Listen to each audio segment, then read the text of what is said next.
Сәлем достар, қалдарыңыз қалай? Демалыстарыңыз қалай өтуде? Мен бүгін сіздердің демалыста бір ертегі оқысын, ертегі тыңдасыншы деп, кім неден күшті деген өте керемет, қызық ертегіні оқып бергелі жатырмын. Менің арнама тез жазылып кетіңіздер. 300-ге жеттік, енді 400 немесе 350 болуымыз керек. Ал ендеше кеттік, бастаймыз. Ерте екен.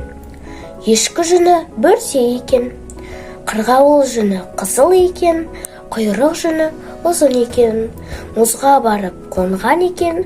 Жамбасы ауырып қалған екен. Сол уақытта жасаған ие мұздан сұрапты. Мұз, сен неден күшті болдың? Мен күшті болсам, күн көзінен ерімес едім. Күн, сен неден күшті болдың? Мен күшті болсам, бетімді бұлт басар ма еді? Бұлт, сен неден күшті болдың?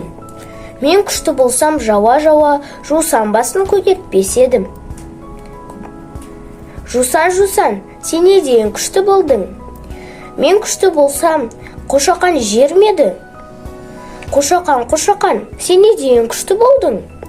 Мен күшті болсам, құйрығымды қасқыр тартар ма еді? Қасқыр, сен неден күшті болдың? Мен күшті болсам, мерген атып алар ма еді? Мерген, сен неден күшті болдың? Мен күшті болсам, мылтығымның бауын тышқан қияр ма еді? Тышқан, сен неден күшті болдың? Мен күшті болсам, ала жаздай жинаған азығымды құмырсқа тасып кетер ме еді?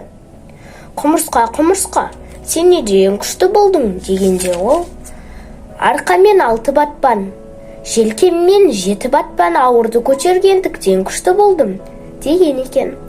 Ал ендеше балар, бұл ертегіміз аяқталды. Менің арнама жазылуды ұмытпаңыздар, басында айтқаныммен. Ал ендеше всем пока, демалыстарыңыз күшті өтсін.